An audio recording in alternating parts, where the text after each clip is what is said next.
thank you, all of you, to be here. So Lionel Grotto is our sponsor today, so he will start to speak to you.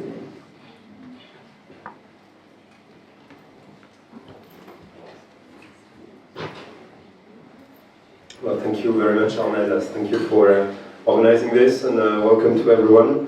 I feel humbled to have been chosen. Our name is Choose Paris Region, the company I'm the CEO of, and I'm glad that you chose our organization and myself to open this event. I think it's a one-in-a-kind type of event, and we really want to support this objective to recruit differently in Paris, to promote diverse ways of recruiting, and I really want to thank also all the companies that are present today, that are supporting also, and that are thinking that this can bring value to them. So I think it's just the beginning of something big, and so congrats for what you've already done, and I think it's the beginning of a path for more events like this and more connections. So I'd like to say maybe a word about Choose Paris Region, because when I don't, I get questions at the end. So we are a public organization supported by the local government here in Paris, the Région Île-de-France, and we are funded by public money to make sure that investors, foreign investors, expats, visitors get a smooth experience to make the promotion abroad of Paris, and to make sure that the satisfaction is here. So what we do is, and I'd like to say a word to the expats, the expat spouses that are present today also. So we have an extensive expertise in supporting professionals, but also their families to settle in Paris region. So what we do is we have contacts with the right private partners, the right public partners. I invite you to download our Settle in Paris Region guide. You can find that on our Choose Paris Region website. You'll find dedicated information as regards healthcare, education, housing, public transportation, international communities, fiscal issues that might be useful. I heard in the room before at the cafe that some of you said, I wish I had known of this kind of networks before. So I said never too late. At times but well, so spread the word around you. We are a network of actors that are here to help. We don't do that alone. Teams like Armelle and others are also here to help. We've got a network of trusted private partners that are present also on our website called Connect with our selected partners. We gather them, we work with them. And I also want to say we have a new government. I know that sometimes the procedures are not always perfect, so the government is also here to learn about what can be changed. And so to the companies also, I want to say that do not hesitate to tell us what you believe should be done in terms of visas or other procedures to be bettered or international education. So what is at stake? I'll try not to be too long because you told me 5 minutes. I don't need to overtake the time. I think expat spouses are full of resources. They are a key element on a successful expatriation. We know that. What's important in the end is your spouse and your children when you go abroad. So we know that. And they come with their diverse life experiences, diverse cultures. They can be very valuable in the business and the work world. And so different skills can really promote a diverse workplace and help our local companies thrive. So just for you to know, Paris region is very well known for being a vital capital with gastronomy, fashion, culture, many other aspects. After the Olympic Games, we sent an incredible postcard to the whole world. But our strategy is really to use that to strike the best talents for our company. And we are an international and cosmopolitan region. We want to work on that. I was talking yesterday with someone living in Birmingham that was saying how Brexit was had been a disaster for being able to attract international talents. We really want to keep working on that and say that Paris region is in Europe. And you need to know that there are 12 million inhabitants here. 2.5 million are foreign nationals.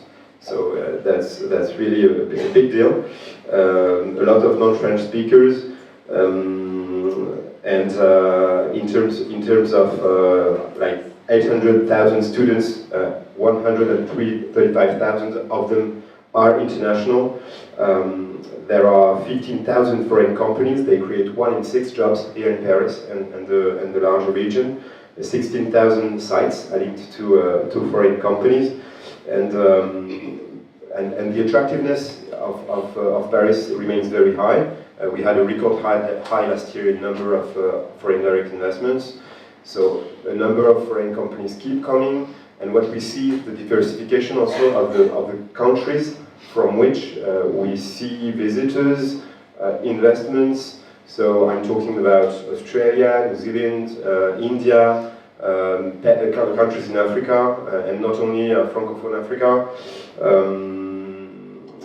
The Emirates, the Gulf areas, of course the US, who has always been the first investor and first visitors and first everything in Paris.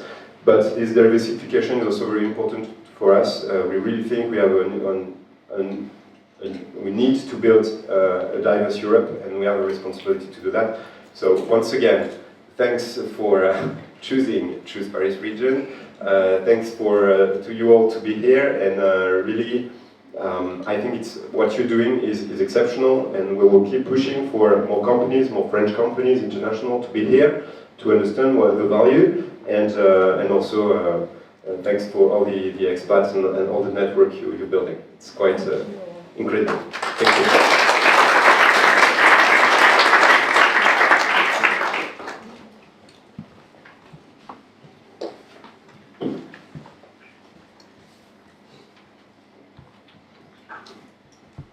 So it's my turn. To all the expat spouses here in the room, I have a question for you.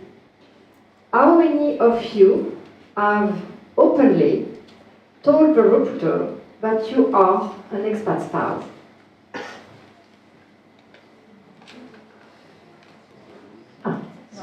Few. Okay. Yeah, because I have. Why we are here today is because 4 years ago, when one woman came back from an interview and she told me that she didn't tell the recruiter that she was an expat spouse, and for me it was a big mistake. Because as an expat spouse, you develop soft skills that are really, really interesting for recruiters. So be proud of it. Don't be ashamed of that. It's just, can you click? Yeah. So it's like all these women here, they were all expat spouses. Yes, even Tina Turner. Yes. Yeah, but they were ashamed of that. And I think it's, I wanted to tell you to be proud of that.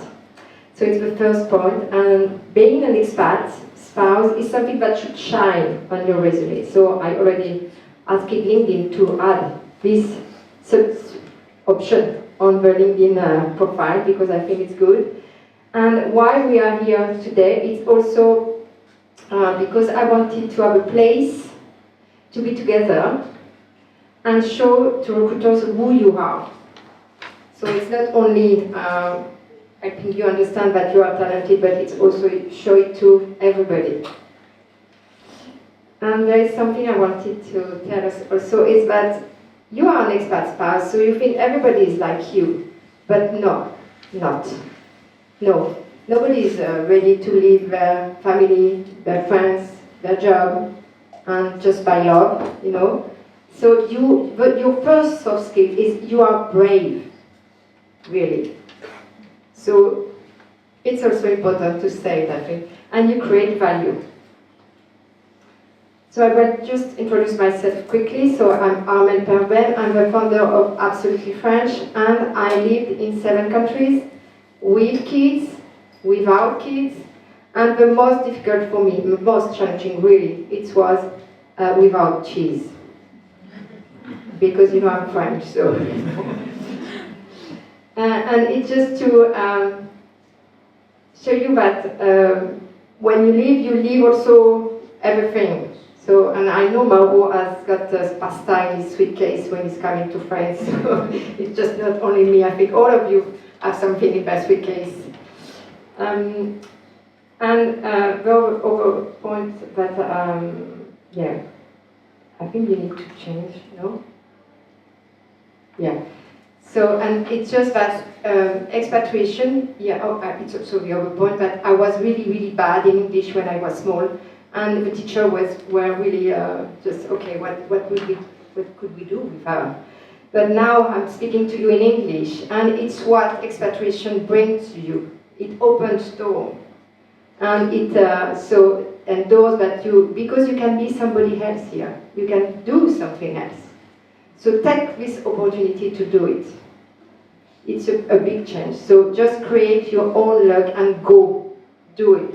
And it's good because you are here today. So it means that you went outside of your home. So it's already very good. I have to ask for you today. So the first one is know who you are, know that you are talented and be proud of that. And the second one, it's because I know that sometimes when you are looking for a job, you lose confidence, and because you send many resumes and nobody answers, and it's a process. It's normal. So don't give up. Continue to do it. Okay? It's very important. And I understand your challenges because I had the same. So it's just a question of time.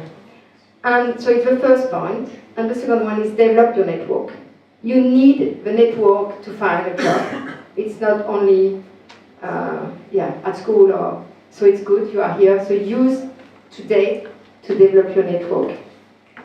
So now I would like to thank all the associations that helped us to spread the word, all the companies. So Choose for Instruction, of course, the MEDEF, because we are here today in the MEDEF, the Cindex, of course, with Delphine. ABG Association, who spread the word to all the researchers, all the stars of researchers. APEC, which is the French administration. The CGBB, which is another network, and the French British Chamber. They all helped us to spread the word, and it's because of them, thanks to all of them, sorry, that you are here today. So thank you.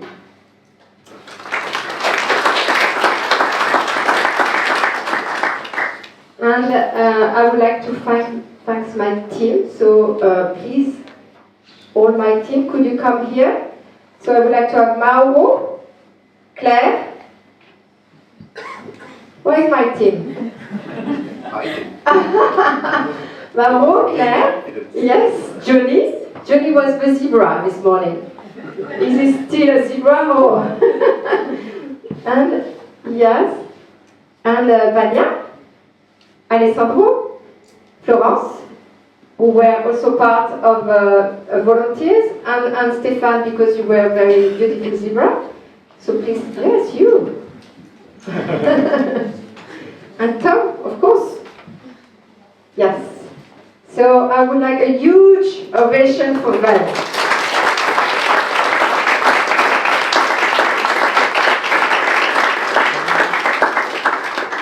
Thank you. And now I'm asking the speakers to the round table to come here, please. So Delphine Duroux from the Cindex, Alessandra Stamsosa from Air Liquide, Grégory Delacroix from SLB, and Acil Abdul Adi from ICN Business School. Yes, thank you to welcome them.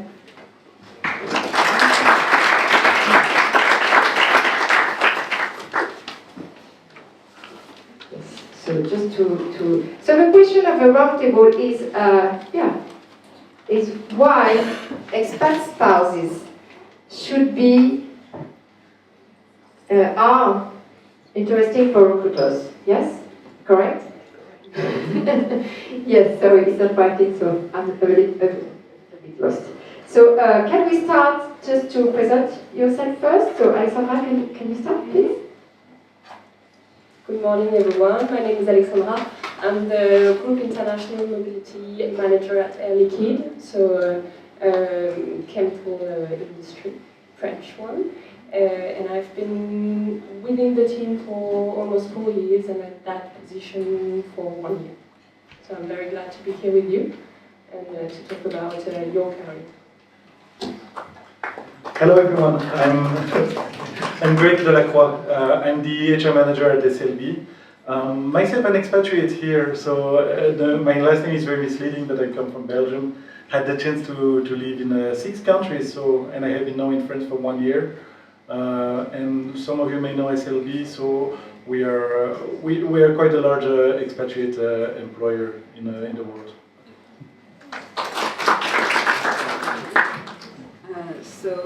My name is Delphine Duroux. I am a director of Cindex. Cindex is an association gathering 70 companies around international mobility. So we compare our policies for expatriation, but we also gather on taxation, fiscal, on health, how to make sure that our expats or international mobility are safe around the world, and also security. And today, with what is going on in the world, we have a lot of urgent calls on, for example, Middle East or Lebanon to see what we do with the local employees, with the expat. Myself, I have been working for several companies like Exxon, Renault, and Total Energies. I have been expatriated, but I missed some opportunities because of loss of jobs over there, and we didn't want to, with my husband, to lose one of the career. So we didn't accept some opportunities, and I'm glad that there are events like that, which benefits for both. I have been only expatriated to Belgium. Otherwise, I had international jobs, but from Paris. Half of my time in Japan, for example, when I was in Renault. I'm very glad to be here with you. Hello everyone, I am Acil. I am an assistant professor at ICN Business School in the International Human Resource Management Department. And I've joined this business school after earning a PhD in international HRM, where what I basically did is that I researched for 5 years expats and their potential, and I'm here to tell you about the potential of their spouses as well. Yes, thank you, Acil. It's very, very good that you have the micro with you. It's for you, the first question. So why did you choose to focus your research on expatriate, and do you think expat spouses develop similar skills that has most surprised you in your findings? That's the second question. Yes. Okay, so to answer your first question about my research interest and why I decided to research expats, you know, usually when you do research, it's related to something personal. Of course, it has a lot of importance to the world, but it also matters to you. And so there are 2 reasons for that. First of all, I worked in an international company. I worked at L'Oréal in Lebanon for around 6 years. And it directly came to my attention that if I really wanted, or if anyone really wanted to make it to the top management, they really had to go abroad and go on an expatriation, especially when you're with a multinational and when you are working in a small country. So that's the first thing, that's where I really realized the importance of expatriation in one's development and career success. And then the second reason is even more personal, is because I come from Lebanon, where expatriation is not really the exception, but it's the norm. If you ever get the chance to visit Beirut, hopefully in better days, you'll see that there is, at the entrance of Beirut, right in front of the port, the statue of a migrant. that goes back to 1979, because expatriation, as I told you, is really part of our like social tissue. So yeah. Now to go back to your more important question, which is about the development of expat spouses. It's true that at the beginning research was really interested into expats, and then with time research started to get interested into the spouses and the partners for several reasons. So at the beginning they just started to look into the struggles and the challenges, and then they started realizing that, wait, there is some potential here, there is some talent here that we're not using, that is right, that's right there and available. And so the research has been starting, but it's very recent, and it shows that actually the expatriation, when a couple go for an expatriation, they're going almost through the same process. So all the like personal development, all the adaptability, all the cross-cultural competencies they're developing are actually for both. They're not just for the working partner, but I mean that's the only difference. The technical skills that they will acquire on the job, but besides that, the cross-cultural component is the most important part of an expatriation. This is why people are sent. They're not sent usually to learn some technical skills. They're sent to learn technical skills that are tailored to a certain context, to a certain culture, and to a certain country. So not what surprised me the most, but I think the most important point is that the non-working partner at the very beginning, because in some couples, because sometimes they both work from the very beginning, is that they're both as important in the decision making to take on an expatriate assignment, and I think this is what you just said at the moment. It's a decision that is taken by both. In terms of soft skills, can you explain which soft skills that are very important for recruiters and that expat spouses develop also as the expats? Yes, it's mainly the cross-cultural skills, and when I talk about cross-cultural skills, we mainly think of communication skills, and this has nothing to do with the linguistic skills that they acquire as well. So it's all about communication skills and how to communicate in an environment where there are individuals coming from different countries, because communication technique is completely different and should be adapted, and this is what they're really good at. So it's one soft skill. Another one? The adaptability. Yeah. Yes, definitely. I mean, as I told you, they go through the process with their partner, and it's all about adaptability, the resilience. But I'm keeping those for later because we'll have some time for them. But it's really about the adaptability, the intercultural competencies, and the resilience and the confidence they get from this experience. Yeah. Thank you, Acil. Delphine. Yes. The Cindex is an association that helps expat spouses regain employment after their expatriation. Why do you think it's important? Okay, thank you, Armelle. In fact, one of the founding actions of Cindex back 40 years ago was an agreement between the companies that are in the Cindex to allow a spouse agreement for the duration of the expatriation to have a non-paid leave during the expatriation. So it's a kind of insurance when coming back to their original country to go back to their previous company. Well, this is not enough today. This is not enough. It's an insurance, for sure, but it's not enough. What we see is that and it's even more for the new generations, both want to work, because it gives you a balance in the family, it gives you a sense of purpose, and this becomes an imperative, and it's really looked at among the companies. I see in the Cindex more and more effort brought to allow us to find solutions for the spouse because it's not the expatriation of a single person, but the expatriation of the whole family. And the whole family, meaning the spouse and also the children, if you have children, but it's a global, and if we don't pay attention on the global, the expatriation might be a failure. So this is the real concern among the Cindex today. So you mean that the spouse is key in the success of the expatriation? Yes, for sure. So you are key. Because, yeah, for sure, you are key because it's the family balance, and it's important that both are okay in the new country. I mean, it's not one person.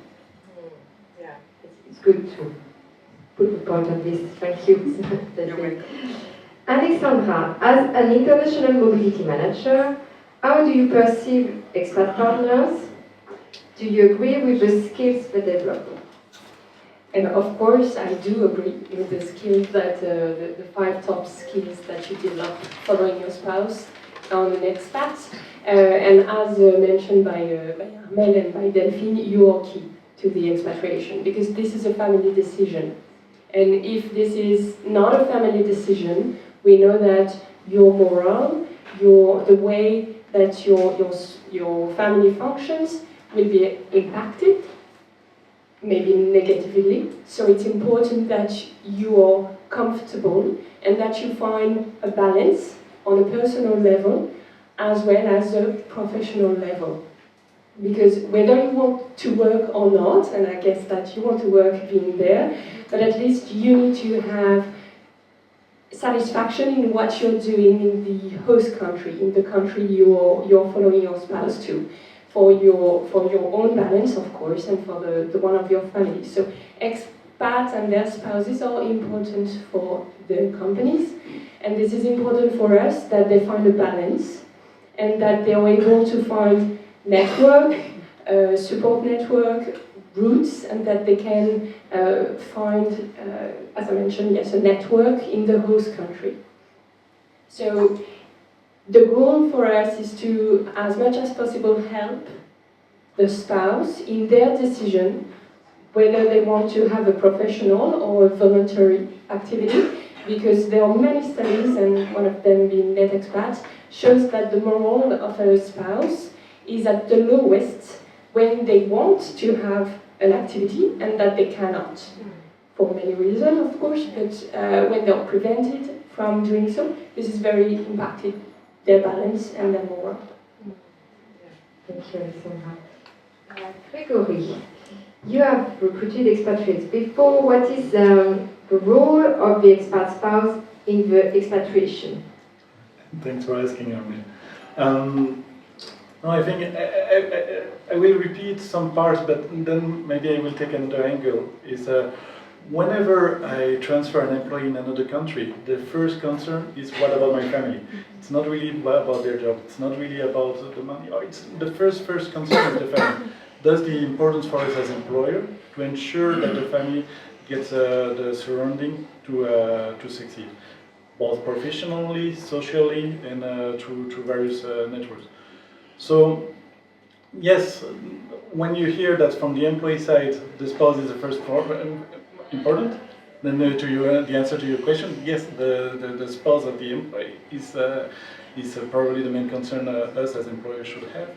And we'll touch about integration later on some other topics, but spouse have an immense value for us as employer, but also for the ecosystem, I'm going to say. Yes, thank you. Acil, do you think networking is important for accessing a job in a new country? So I think networking is not just important, I think it's necessary. Because as we know, networking is how most jobs are found. It's not just knowing about the vacancy or knowing that there is an opening here and there, it's really about getting to know the market. So when you go to a new country, no matter how good your CV is, you don't know this market. Markets are sensitive to, jobs are sensitive to markets, right? So what you might be doing in another country might not be really relevant to this market. So by networking, you'll get to know the market more. That's the first thing. You get to know what makes you unique in this market. And one thing that is important in networking and that expats are reluctant to do is networking with locals or with host country nationals. We know it's not easy because there are sometimes language barriers, but we know that expats who really tend to network with locals get the most out of it, because this is where they get the most information. Because we know that all expats and expat spouses, whenever I say expat, it's expat spouse as well, because you're all expats, they do network with other expats, so that's not the concern. But one way maybe to approach locals would be to meet locals who have themselves international experiences before. So you will have something in common. You will have this global mindset, this international exposure, but on top of that, they have this local approach, and that can tell you more about the local market, what are really the needs in this market. And where, for example, here, we are here today in France, so, okay, they meet together, Yeah. perfect, Yes. but what else can they do? Okay, so usually the first thing that, through the interviews I've conducted, the first thing that spouses do or expats do when they are families, it might seem very silly, but it's through schooling. So by meeting parents of other students or kids, this is how usually it all started, because it's very natural and intuitive, and it doesn't require a lot of effort. And usually they're in international schools, so here's the concern: they might again fall into the trap of meeting only internationals. But it's a good start. And then usually it's really by working on your interests. So whatever is of interest to you, what is the subject matter that interests you in activity, and then this is where you'll get to probably meet more locals, because the idea is not just to go and meet locals, the idea is to meet people who will also support you in your new adventure, right? So by sharing something in common, you need to share something. It's not just by going to a networking event that is made to everyone and then you will have nothing in common. So I think by tapping into your interests, this is where you can also go into more local networking. Thank you, Acil. Alexandra, do you believe that companies fully understand the importance of supporting expat spouses in their career development? Because I have another question, but I'm not sure it's good to ask together. I was waiting for the second part. Okay. I think, as Delphine mentioned, the understanding is growing. Because of especially the needs of dual careers and the wanting of spouse to work more and more and to not pass along some great opportunities. This is very important, and this is growing among companies. Yes. You are waiting for... Oh, suspense. What measures should companies take to help them integrate and succeed? So the first thing that companies should do is having strong partners and support.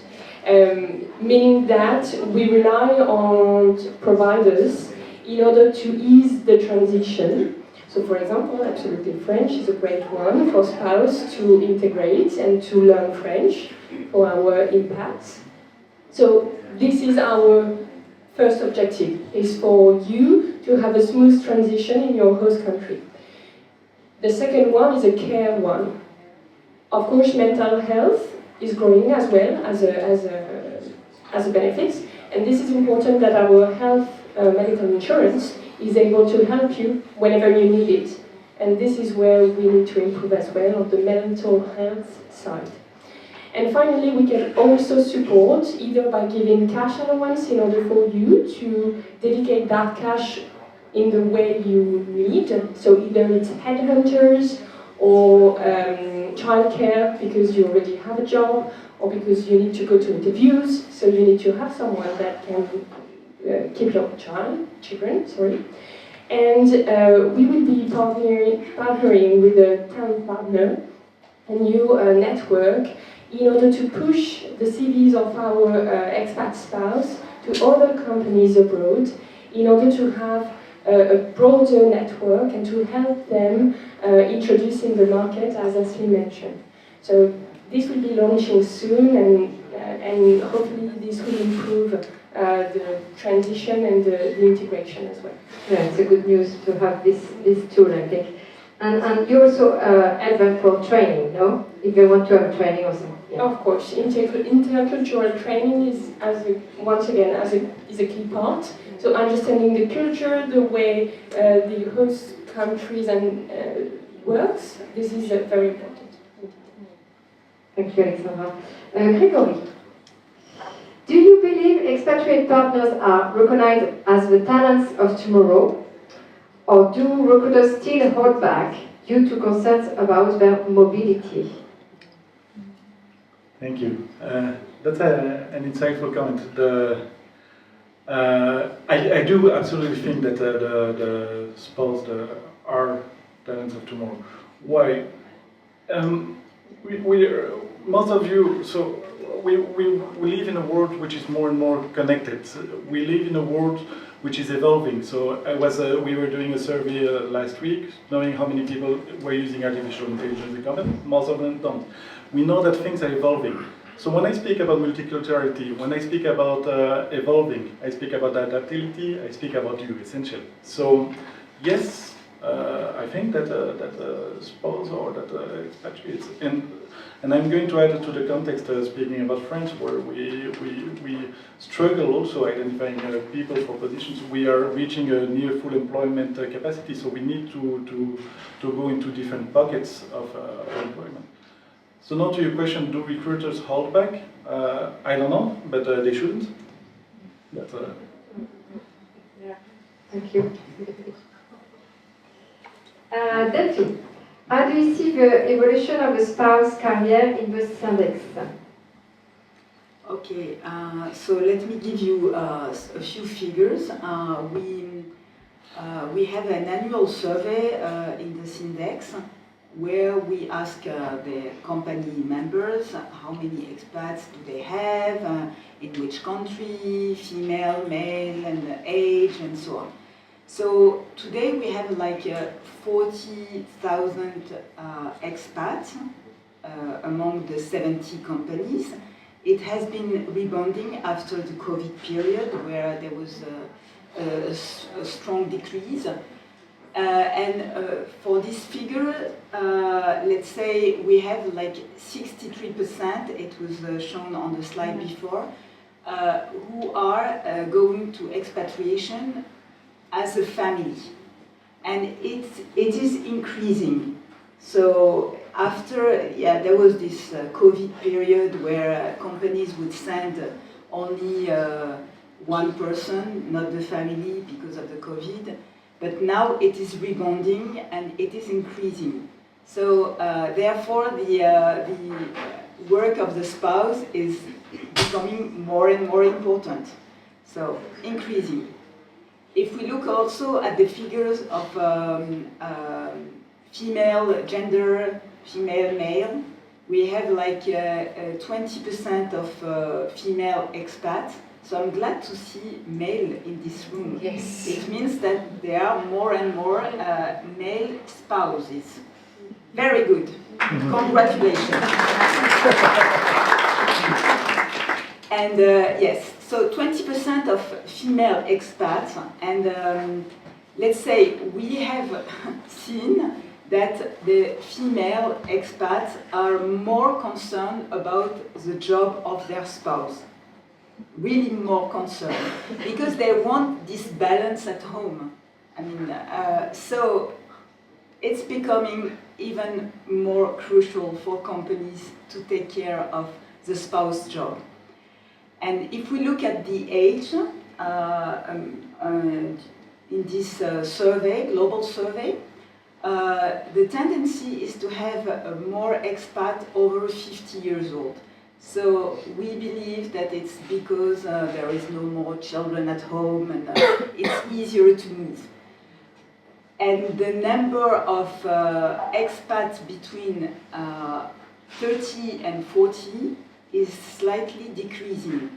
So it's an alert for the companies because they say, okay, we need those people to be expatriated.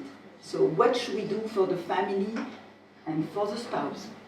So all those figures, it's important for us to measure because otherwise we don't know what we speak about.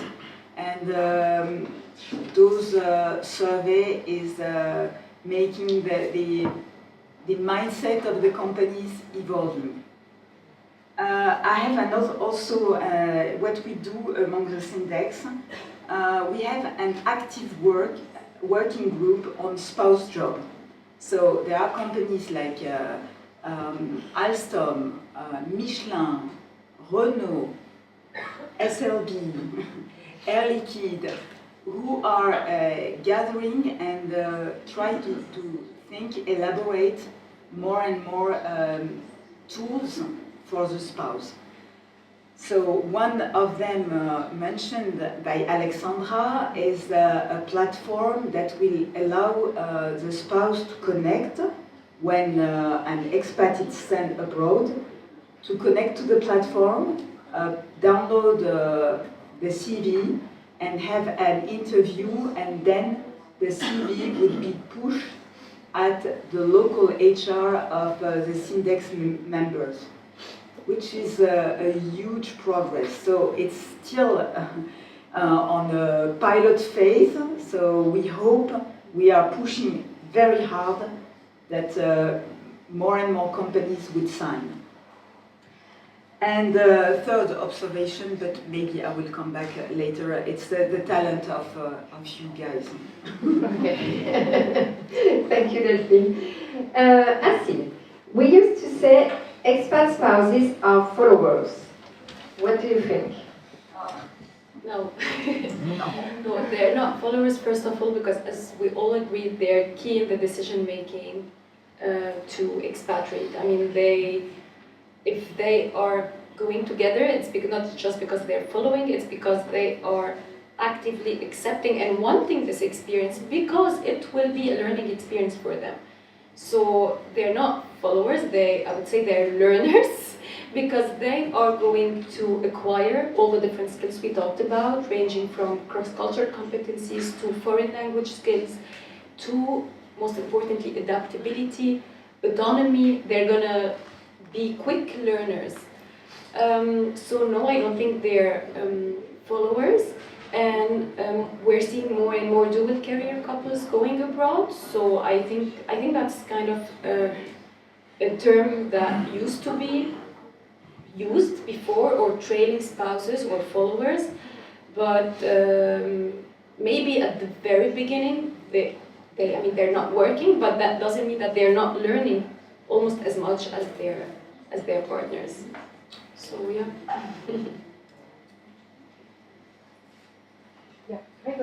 Sorry. Have you encountered exceptional expatriate partners in recruitment? Absolutely. No. So we speak about exceptional. So yes, I haven't done direct recruitment, but I've met and I came across in our company to many spouses of employees that joined the company, or that where the husband was working for another company, and we have. So yes, no, absolutely. So, I'd like to think of many. I know a person that I had at one point as an HR colleague that was also the spouse of someone. So it's too broad. I want to go a bit beyond, because in terms of perception, I don't know why we think, and you hear that all amongst us that the spouse of an expatriate shouldn't be exceptional or shouldn't be because it is, and they bring immense value due to the adaptability to do various things, their skills sometimes, their language. Right now, and I'm going to speak in my company, is that we focus and we need to know the language spoken by many people, and sometimes to communicate with some clients, to communicate with some vendors, we need some language skills that sometimes are not coming in the pool of our employees, but can come outside as well. So now there's to answer the question, yes, I met exceptionals, and I don't think I met anyone that was not exceptional in those kids. Thank you, Gregory. Yes, for me, because I always say talent marry talent, and I think it's good to remember that. True. Acil, how does finding a job contribute to the overall success of expatriation? Yes, I mean, if the partner is aiming to find a job, I mean, finding the job will contribute definitely to the success of expatriation if this is their target, because it really depends, it's a personal matter. And if this is really what they want, I'm sure this is a possibility. I'm sure they will find a match, but they need to know where their skills are looked for. They need to know where to be, where to look for a job, because they have quite a unique profile. That's not very common. That's why they really need to know where they can make a difference. So yeah, I think it's super important. I mean, the link between personal and professional lives is super important. So if they're really looking for a job and they're struggling, it's definitely going to affect their personal lives as well. So this is why we're here today, to try to find solutions. Yes, I'm sorry, because the time is... Running. 9:50. Yeah. Yes, so it's time I'm going to the last questions. I have two last questions for all the speakers. So it's, the first one is, do you have one recommendation for expat partners to help them succeed in their professional lives? Okay.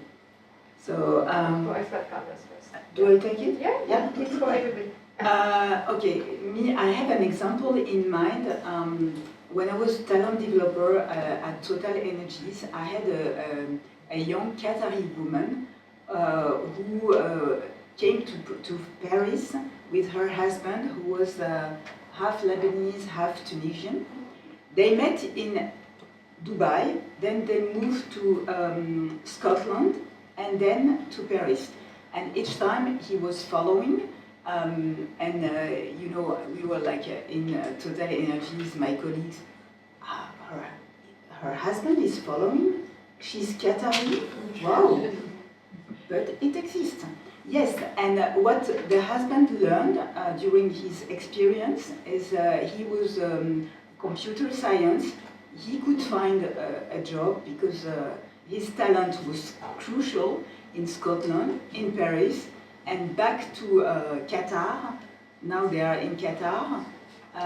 He gained more, you know, more strength because of his experience abroad.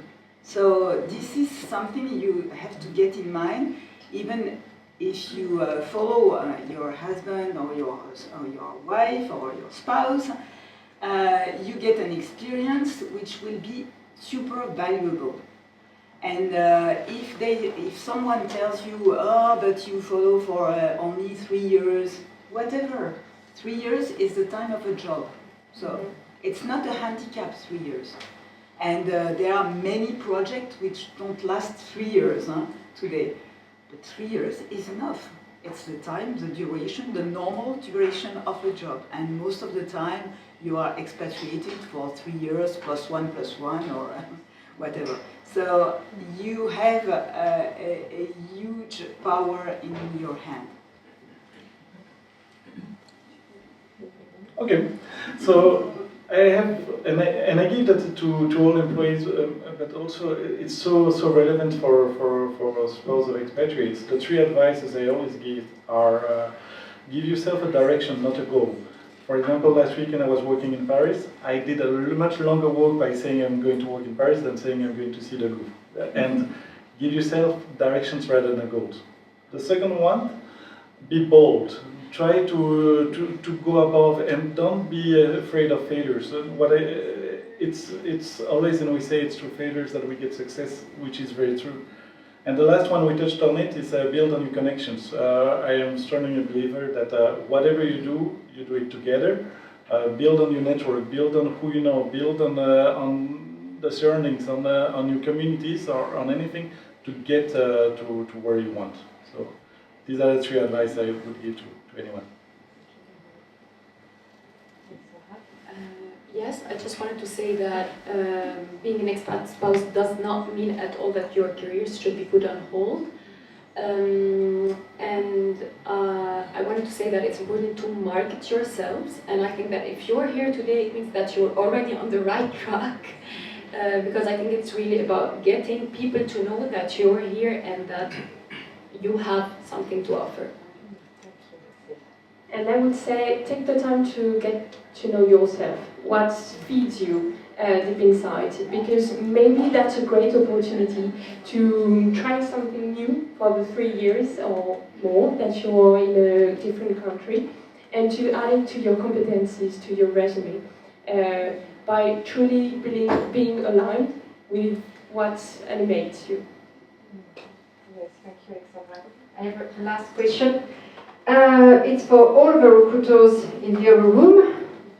Could you please share one advice for recruiters to show them why they should consider hiring expat spouses? But if they are in the room, they already know why they need to recruit expat spouses. For all the recruiters, we know that diversity and inclusion is very important in the HR strategy, because it brings different competencies to the company and it adds values. So our spouse expats do have that diversity and that adaptability that we need as a company to grow, and to be bold, and steal your word. So truly have a look at those diverse resumes. Yeah, actually, I totally agree, and I would like to add that I even encourage recruiters of the expat, the initial expat, I'm gonna call it, to help the partner find a job. I mean, I think it is their responsibility as well, because if they want the expat to succeed, they need to help that expat feel comfortable at home. So the partner needs to be comfortable. So I think the recruiter of the first expat who traveled, should also take a bit of responsibility and support as much as they can through their own network in the host country. So I think you both mentioned most of it. I mean, diversity, when all the companies are looking for diverse profiles, you are their solutions. And because you are very adaptable, you are different, and be proud of your difference, because it's a real strength, and good luck for you too. Huh? There you go. So what I was thinking is that the advice for recruiters, me as an employer also, what we look and what we strive is to look for the different persons, for that person that will make an impact, that will be different, and there you go. So that joins the diversity, and I wanted that's actually what I wanted to say. That's the recommendation that's why recruiters should possibly and look more into should be very interested in everyone today, because I believe that all of you will have unique talents that will be very really useful for anyone. Thank you, Gregory. Thank you for all of you. And now, if you have any question in the room, it's your time.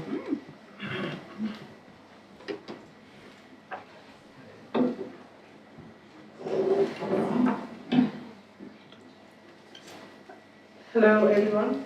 My name is Danielle. I'm from home.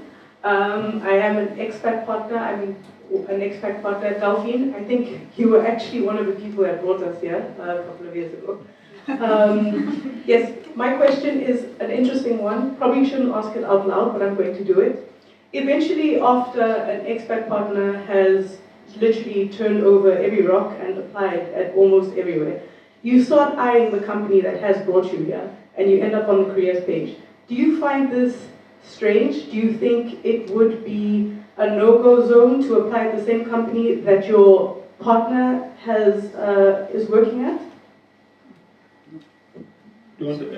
So in SLB we have, I was trying to look at the number of dual career couples we have.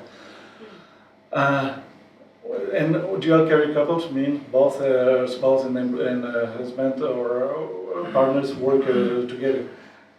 And I couldn't get the number because it's really high and not everybody communicates, but there's absolutely no issues in having, and actually it's quite encouraged to have dual career. We do value them very much. Now what we do look at, and I'm going to speak from an HR standpoint, is that we do look like the reporting line is not different, that there cannot conflict of interest. I'll give an example which is kind of funny because people don't realize that sometimes, but I remember having a manager with a husband and wife working under him. He had a team of 3. But husband and wife on vacation together. So at the time of, when it was summer, the time was left with just one of his team members. So that's always a reminder, but no, so applying on the company page, but then as an employer, I would look at the person not because he or she is the spouse of an employee, but because he or she has this value to fill a position that we do have. Yeah, I agree with you. It's not a showstopper. I mean, you can look at opportunities in the company of your spouse. It's possible. I mean, but it needs a local contract. It's not with the same conditions. No, that's right. There was a question at the end. I've got one. Okay. Maybe we can after? Very similar question.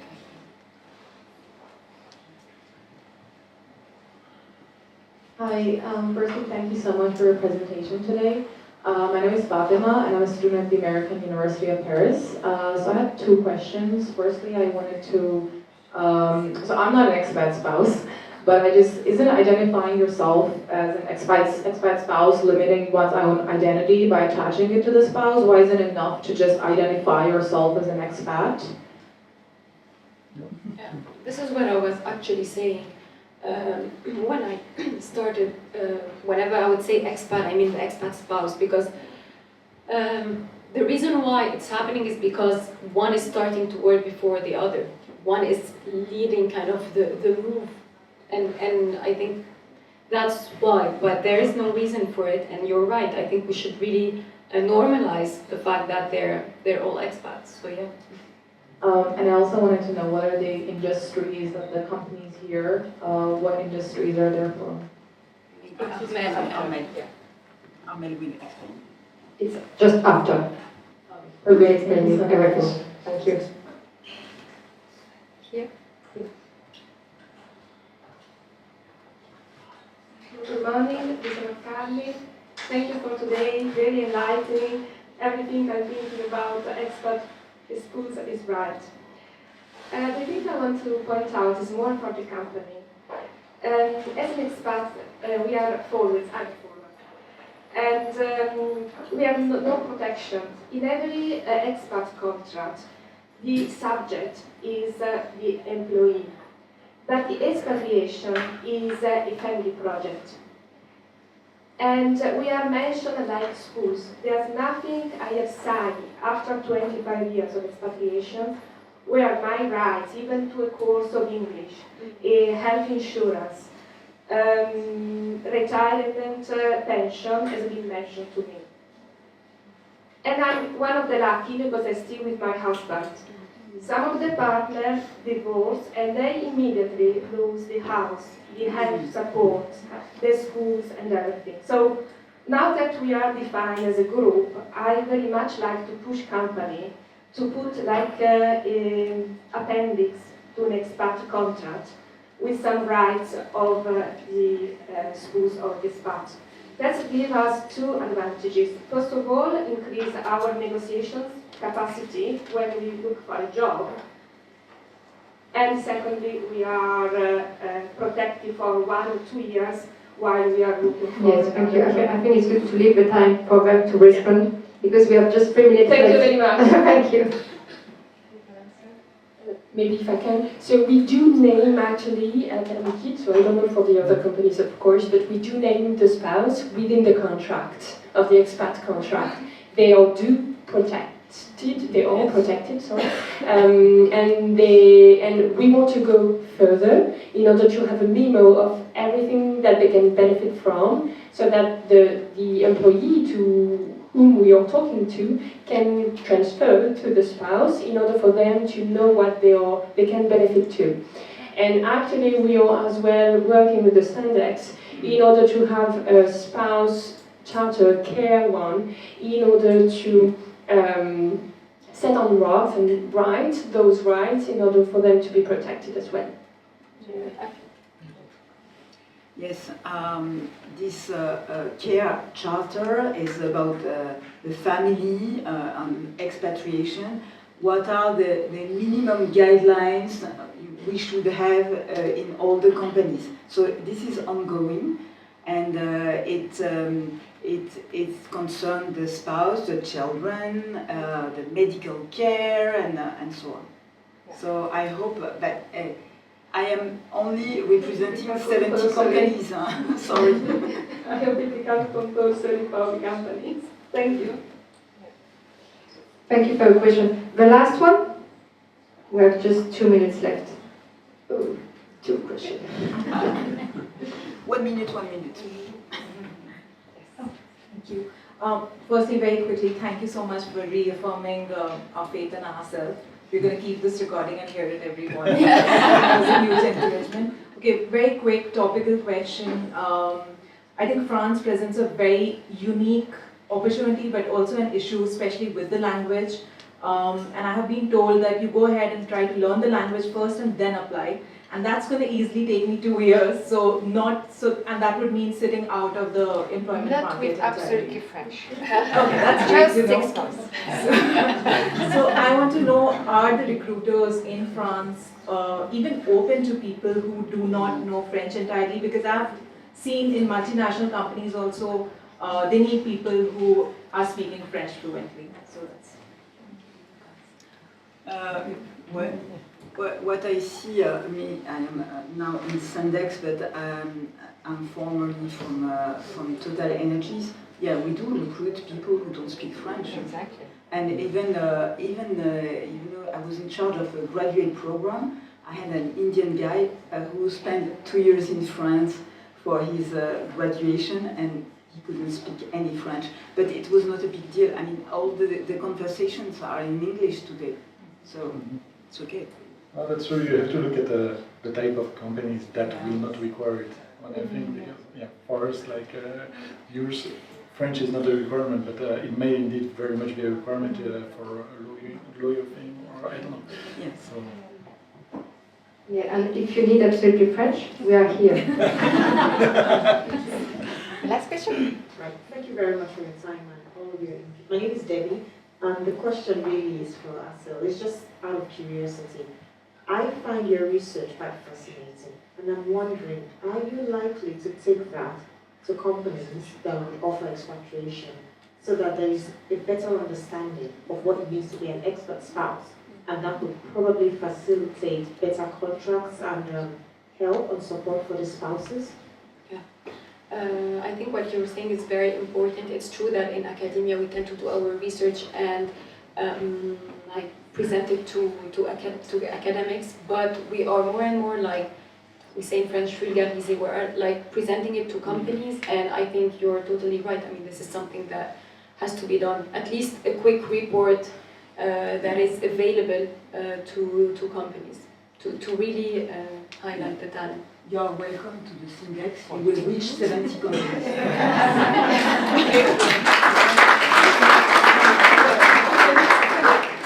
Thank you for your very interesting question, all of you. Thank you, and thank you for the speakers to be here today. Thank you.